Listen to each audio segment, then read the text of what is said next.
bueno, señores, esto es lo que se vive en el país, porque sí se está metiendo la mano a la justicia y cuando quieren hacen persecución, cuando no se hacen de la vista gorda. De estos y otros temas vamos a conversar con nuestro siguiente invitado, el doctor Gustavo Yalc.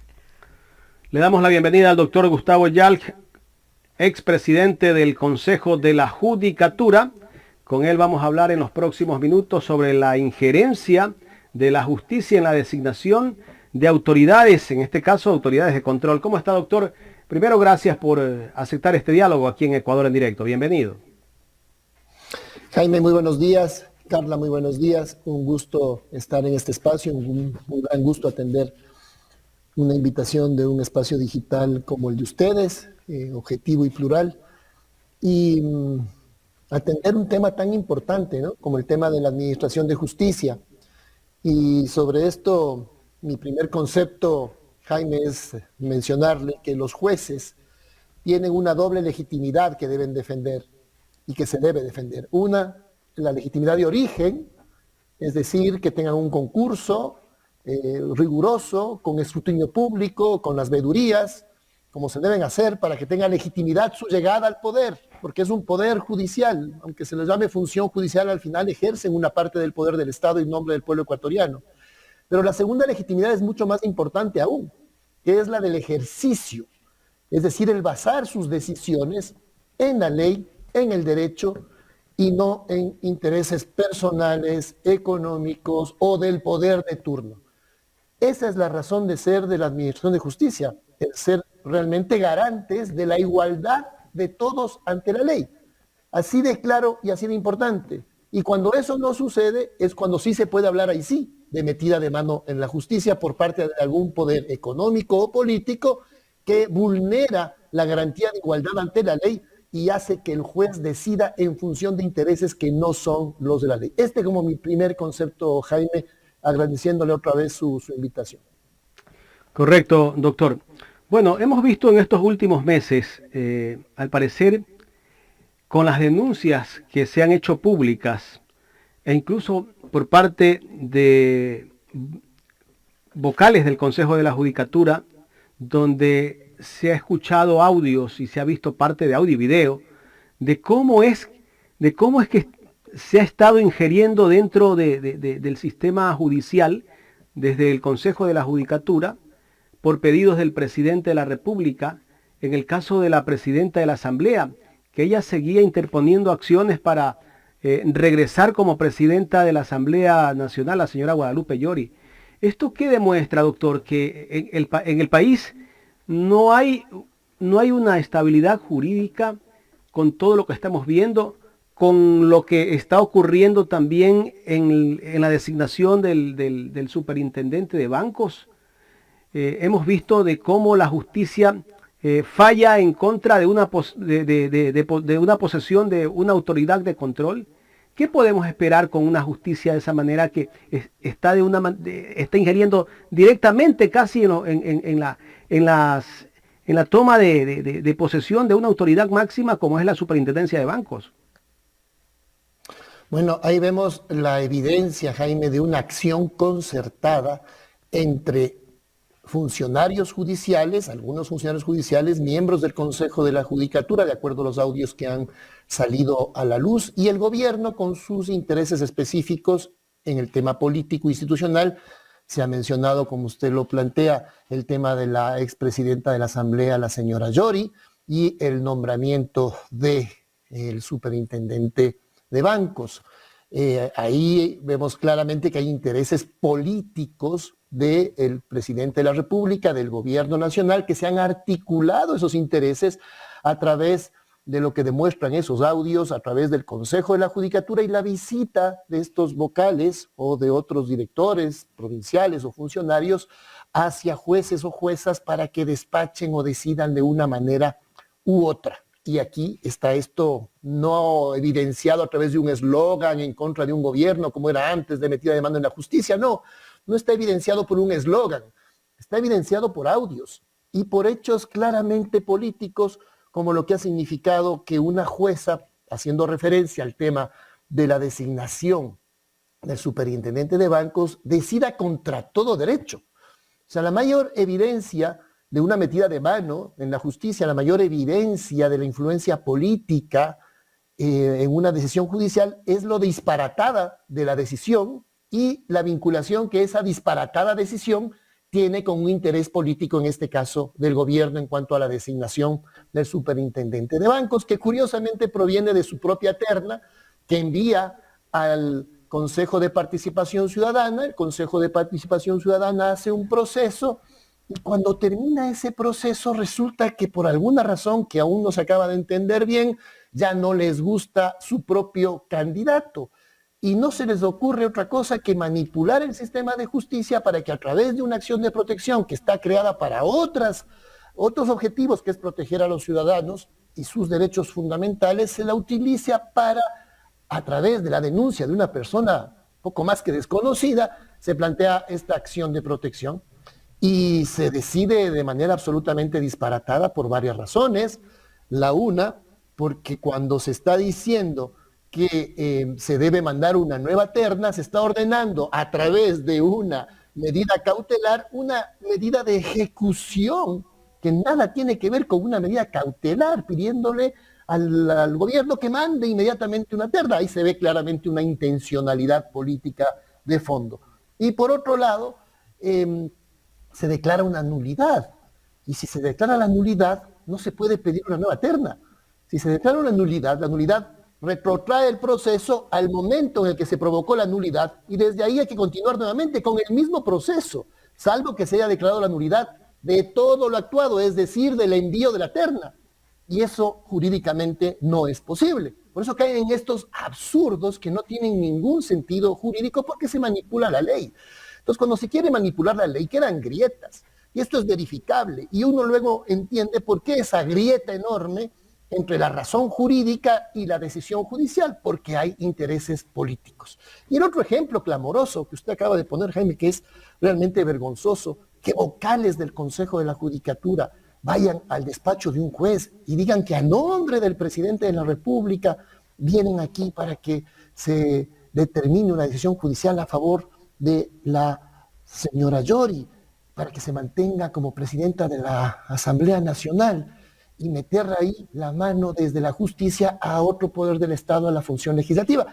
Esto es vergonzoso, solo demuestra lo que en España denominan las cloacas del poder, las cloacas mediáticas, cuando está articulado el poder judicial, el poder estatal y el poder mediático. Doctor Yal, pero ¿cómo terminar con esto? Porque los jueces, los fiscales tienen miedo a actuar en base a derecho, porque lo primero que viene en ese momento es la destitución. Así que prácticamente es una exigencia hacer una persecución a X o Y persona. De hecho, usted también lo ha vivido. Así es, Carla. Gracias por la pregunta. Sí, y además, en aquel periodo donde tuve el honor de ser parte de un consejo de la judicatura de gente decente, a quienes jamás les pueden decir que fueron al despacho de un juez con esos audios que acaban de salir a la luz, como lo representan aquello, ¿no? Miren, los jueces son responsables, insisto, por sus decisiones en el ámbito jurisdiccional. Son jueces de alzada quienes deben resolver sobre si en la parte jurisdiccional está bien o mal decidido.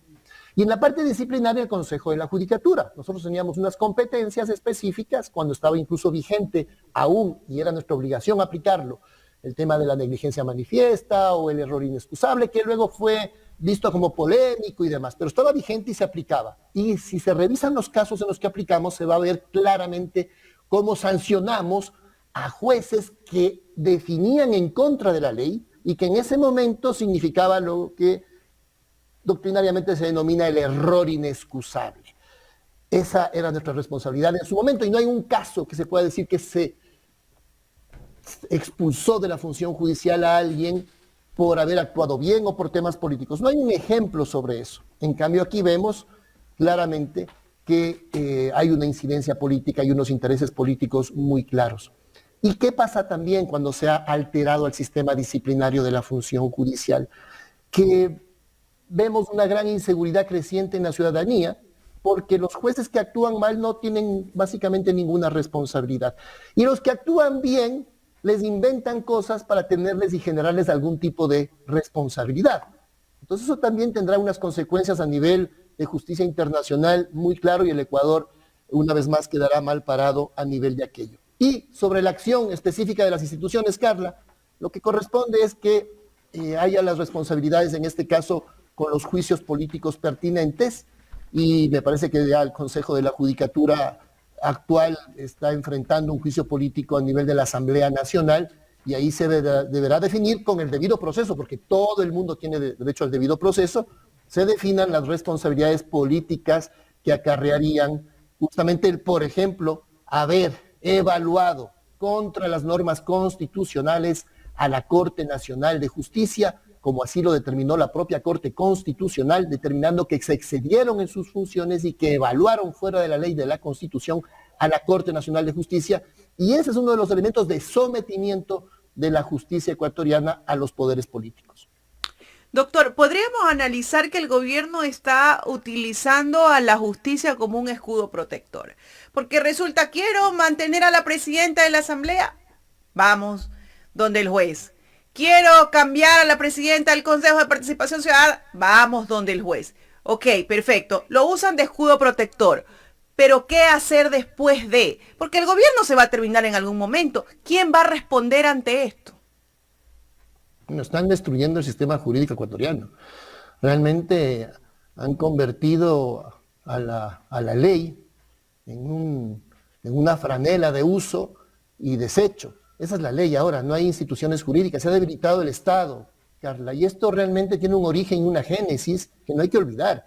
Todo esto parte con el Trujillato, que vació el Estado contra toda norma, incluso yéndose en contra del propio contenido de la Corte de la Consulta Popular. Fueron y nombraron autoridades encargadas, y ahí empezó todo el deterioro del Estado ecuatoriano, y se vació al Estado para regocijo del crimen organizado también, que es un tema relacionado, toda esta vulneración y debilidad institucional, esto de usar la justicia para el nombramiento de autoridades, si no me gusta algo, pongo una acción de protección y contra todo derecho me echo bajo un concurso, etcétera. A ver, dejemos claro esto, doctor, en base a su experiencia. ¿Cuándo cabe una acción de protección? Porque resulta que ahora la cortina de humo de todo esto es la acción de protección, y todos usan acción de protección. Entonces, ¿cuándo cabe realmente una acción de protección? La acción de protección cabe cuando hay un derecho constitucional violado que afecta a los derechos fundamentales de un ciudadano, y que no exista una vía legal expedita y eficiente para protegerlo, porque no hay que abusar de las acciones de protección. Si yo tengo una vía legal y legítima para proteger mi derecho, no activo una acción constitucional. Pero si no tengo esa vía legal, legítima y expedita, entonces yo voy a las garantías constitucionales y las activo. Y me protejo del Estado, de su mal accionar. Pero si vemos esta decisión, ¿quién es el responsable? En una acción de protección normalmente hay un responsable, al cual seguramente hay que sancionar y darle justamente las responsabilidades legales que se generan por haber vulnerado los derechos de una persona. Entonces, ¿la jueza a quién va a sancionar? ¿Al Consejo de Participación Ciudadana? ¿Al presidente de la República por haber enviado mal la terna? Alguien tiene que ser responsable. Pero bueno, pero ahí hablamos de que efectivamente la última renuncia, la tercera de la terna, el primero se retira, entonces solamente queda el segundo, entonces no había con quién más evaluar. Y eso es lo que ellos manifiestan. Entonces tendría que volverse a enviar una terna, y por eso la decisión está mal tomada. Pero si yo envío en una terna 3, se supone que cualquiera de los 3, o hipotéticamente cualquiera de los 3, podría asumir esa función, ¿o no? Yo no conozco al ganador de ese concurso, no tengo el gusto de conocer, no sé quién sea, pero entiendo que él no ha renunciado, que ha ganado un concurso, mejor dicho, que le han nombrado luego de ese proceso de selección, y que hay una persona, es así desconocida, que plantea esta acción de protección. Es un abuso de esta garantía constitucional en primer lugar, y finalmente la jueza hace una decisión disparatada. Creo que ahí queda absolutamente graficado el disparate jurídico y la intencionalidad política, con el abuso e instrumentalización de la medida cautelar, que se convierte en una medida de ejecución, porque la medida cautelar es pare algo que está generando un posible riesgo de vulneración de un derecho. Pero se usa la medida cautelar para decirle al Ejecutivo, envíe otra terna. Eso jurídicamente, Carla, no tiene ningún sentido.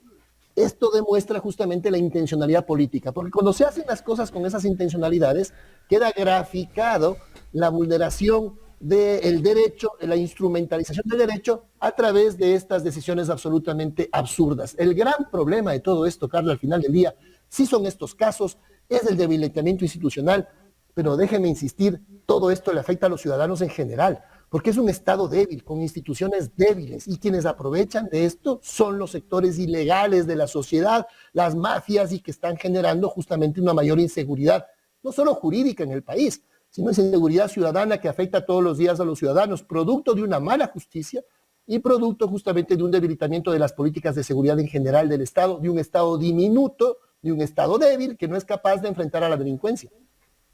Doctor, ¿por qué los jueces aceptan este tipo de presiones políticas para tomar decisiones judiciales? Les decía Jaime al inicio, los jueces tienen que garantizar su independencia, ser ellos los primeros garantes de su independencia. Hay una que es sistémica, funcional, que es su origen, la legitimidad de origen, en el que se quiere limitar los riesgos al mínimo, que te entre gente buena a la función judicial, gente valiente, gente con conocimientos. Pero tú sabes, esos concursos no miden las pasiones humanas, miden cierto nivel de conocimientos que permite que la gente que gane un concurso, que tiene esta vocación aparentemente, entre y administre un bien tan importante como es la justicia en un país a nombre del pueblo ecuatoriano. Esa es la búsqueda de esa independencia. Pero luego viene la independencia funcional. Y en esa independencia de ejercicio, no solo de origen, sino de ejercicio de la administración de justicia, quien es el principal garante de su independencia, aparte de las normas y de la Constitución, es el propio juez. Y ahí aparecen las cobardías, aparecen las pasiones, aparecen las ambiciones, pero estas se reflejan al final en estas decisiones disparatadas, ¿no? Que en su momento se podían de alguna manera también frenar y sancionar cuando estaban dentro de un sistema disciplinario claro y que se ejerza siempre bajo el debido proceso, pero acá lo que tenemos es personas que están con miedo, por un lado, cobardes que no pueden ser jueces, o por otro lado, gente que se presta a estos manejos políticos por otras razones no santas. Aquí necesitamos repensar el sistema de justicia en nuestro país. Creo que ameritarán nuevamente repensar reformas constitucionales que nuevamente pongan en orden a un sistema de justicia que es clave para el desarrollo democrático del país. Correcto. ¿Qué debería hacer el Consejo de la Judicatura con respecto a esta decisión que tomó la jueza Larissa Ibarra? Bueno, en este momento el Consejo de la Judicatura tiene bastante atado de manos en algunos aspectos disciplinarios, porque luego de la decisión de la Corte Constitucional que determinó que se excluía del sistema jurídico ecuatoriano al error inexcusable, al menos no como una competencia directa del Consejo de la Judicatura, aquí lo que correspondería más bien es esperar que en alzada, ojalá haya jueces que valientemente apliquen el derecho y determinen claramente las irregularidades de la decisión que han tomado los jueces de primer nivel o la jueza de primer nivel, y en general los jueces de primer nivel puede ser calificada como manifiesta negligencia o error inexcusable o dolo, ahora ya no directamente como era antes por el Consejo de la Judicatura, sino por los jueces de alzada. Entonces, lo que tendría que pasar para que el sistema de justicia vaya autofortaleciéndose, autodepurándose, es que los jueces de alzada revisen las barbaridades en los jueces inferiores, no todos, por supuesto, hay gente muy buena en la función judicial. Me parece una incultura generalizar. La función judicial está llena también de gente muy buena, pero estas decisiones de algunos manchan a todo también el sistema de justicia. Lo que está sucediendo también, permíteme un pequeño paréntesis, es que los jueces en general no tienen las condiciones adecuadas de trabajo en este momento, se los ha abandonado a su suerte. En Guayaquil no hay siquiera aire acondicionado en los edificios, no hay papel ni tóner para las impresoras. Los abogados otra vez tienen que hacer largas colas para consultar un archivo, les dicen vuelva mañana o no vuelva, yo les amo. Es decir, un absoluto del sistema de justicia en cuanto al servicio de justicia. Y por otro lado, los jueces tienen que resolver en función del derecho, y si no lo hacen, pues tendrán que asumir las consecuencias. Si es que jueces superiores honestos revisan esos casos de acuerdo a los recursos de alzada, pueden ellos ahora calificar el error inexcusable o la negligencia o el dolo, para que luego sea el Consejo de la Judicatura quien defina la sanción. Ese es el nuevo sistema que creó la Corte Constitucional. Es un modelo, pero que lo práctica está poniendo los ciudadanos en que la orden de indefensión ya no pueden plantear de manera directa, tienen que estar largos a que un juez lo califique y si lo pica o no como un disciplinario, entonces recién pasa esto bajo de la judicatura para que sean sancionados. Pero de todas maneras, el con un gran poder, aparte de esa figura que ya no tiene, del error inexcusable, gran poder, y por eso, al ejercerlo más, acaba generando estas presiones que han salido a la luz ya de manera objetiva a través de esos audios que han sido publicitados a través de los medios de comunicación, en la que vergonzosamente miembros del Consejo de la Judicatura están presionando a los jueces. Con este precedente que estamos viendo, las próximas elecciones seccionales, vamos a tener un problema tal vez con la posesión de autoridades. Habrán recursos y recursos contra ciertas candidaturas y no se va a poder posesionar quien gane una elección seccional. Tal vez, doctor Yal. Esto es muy grave, Jaime. Esto es lo que en otros países se ha denominado cuidados del gobierno de los jueces, justamente a través del ejercicio de acciones constitucionales mal aplicadas. Es decir, se crean los tribunales constitucionales en Europa y luego en América Latina en general, las cortes constitucionales, y se da un gran desarrollo democrático con la posibilidad del ejercicio de las acciones constitucionales que inciden directamente en proteger al ciudadano de las políticas estatales y de demandar en la práctica la posibilidad de acceder a derechos, incluso derecho de salud, de educación, de trabajo, de no ser discriminado en general, de tener una aplicación igualitaria ante la ley. Así que son instrumentos legales y avances democráticos que tienen un fin correcto y adecuado. Pero cuando se los distorsiona se puede caer en lo que en Europa se denomina el peligro del gobierno de los jueces, que estos se metan en políticas públicas donde no deben meterse. Se puede demandar el acceso a ciertos derechos de manera programática, pero no se puede incidir en las políticas públicas de manera directa a través de las acciones de protección. Y peor aún, ya en la vida institucional de los diferentes poderes del Estado, afectando la independencia de poderes, que se supone que justamente se le debe garantizar a la función judicial. Pero si se instrumentaliza la función judicial, acaba siendo que la misma función judicial es la que está afectando la independencia de otras funciones del Estado, esto normalmente instrumentalizado en un sistema presidencial como el nuestro a través del gobierno de turno. Entonces, claro, esto genera una gran inseguridad jurídica, pero que se debe corregir a través de la exclusión de los malos funcionarios que hacen estas cosas. Pero si todo queda en la impunidad y todo queda protegido por el poder, al menos por un tiempo, entonces se va debilitando la democracia, se va debilitando las instituciones y afecta a las elecciones. Por supuesto, podría afectarlas, podría afectar el tema democrático. Insisto, Jaime, afecta la vida cotidiana de los ciudadanos, sobre todo con un Estado débil que es incapaz de luchar contra la delincuencia. Doctor, me voy a saltar a un tema de las personas que justamente caen detenidas acá en Guayaquil. No sé si está ocurriendo esto en todo el Ecuador por infracciones de tránsito o personas que se tomaron un trago y de repente son detenidos y tienen que llevarlos acá en Guayaquil a la penitenciaría del Litoral. Ya se dio en una de las masacres carcelarias que personas que tenían delitos menores fueron masacrados también dentro de las cárceles. Ahora, esas personas que cometen una infracción de tránsito y que tienen que irse detenidas, tienen que ir a la penitenciaría del Litoral. Acá no hay todavía un lugar donde tal vez la misma Agencia Nacional de Tránsito pueda detener a esas personas en un sitio.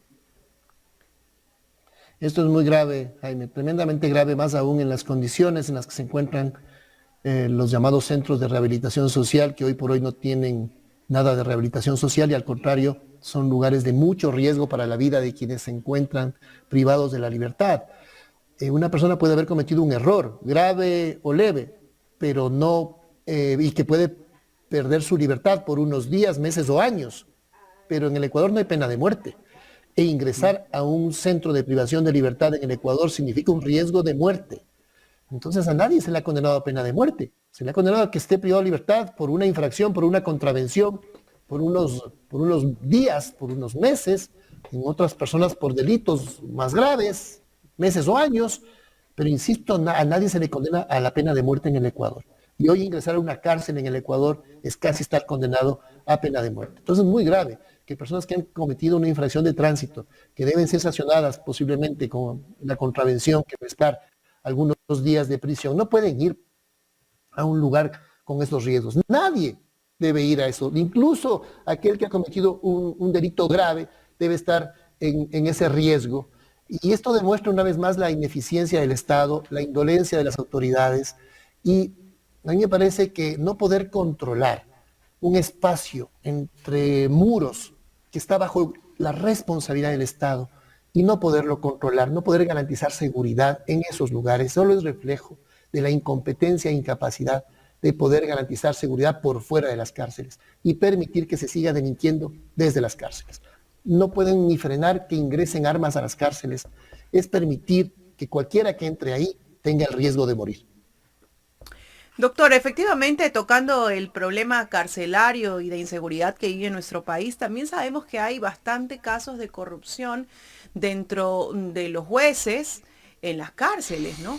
¿Y cómo frenar un poco esto? Porque resulta que muchas veces el gobierno le tira la piedra a los jueces, le tira la piedra a los fiscales. Claro, tomando en consideración también esos problemas estructurales que tiene el sistema penitenciario. Pero realmente hay este tipo de corrupción y estas falencias en los jueces. Por supuesto que la hay. Es parte del problema. Pero el primer problema, Carla, es que las autoridades echen la culpa unos a otros. Que se vuelva a eso de que la culpa tiene la policía le echa la culpa al fiscal, la fiscalía le echa la culpa a los jueces le echan la culpa a las leyes, el Congreso le echa la culpa al Ejecutivo.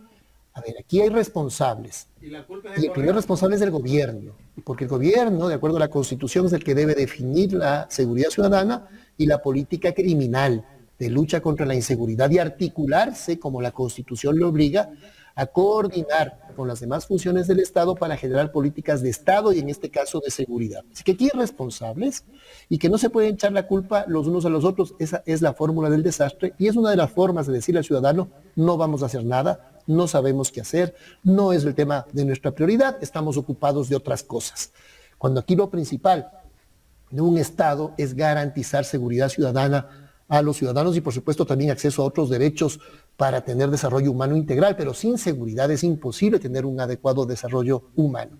Entonces aquí cada uno debe hacer su trabajo, el Ejecutivo en su área de competencia, los jueces en su área de competencia. Es cierto que los jueces podrían diluir también un buen trabajo policial, pero primero el trabajo policial tiene que estar adecuadamente organizado con la logística pertinente y los jueces evidentemente no diluirlo con inadecuadas decisiones. Fíjate que antes había un sistema disciplinario que adecuadamente aplicado nos garantizaba mejores niveles de calidad y justicia. Algunos de los jueces que salieron en su momento por error inexcusable y que dijeron que no, que tenían que volver, volvieron.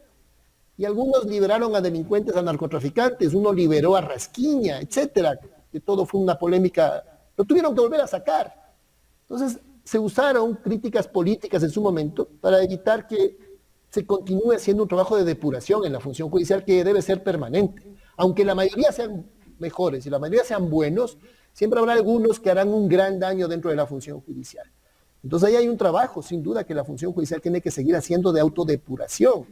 Pero esto tampoco debe justificar para que el Ejecutivo le eche la culpa a otros y no haga su trabajo, que es fortalecer principalmente la policía comunitaria y darle todos los insumos para que trabaje adecuadamente, para que haya una presencia policial suficiente y no tengan que estar en el barrio haciendo colectas y vacas para que los policías tengan un colchón.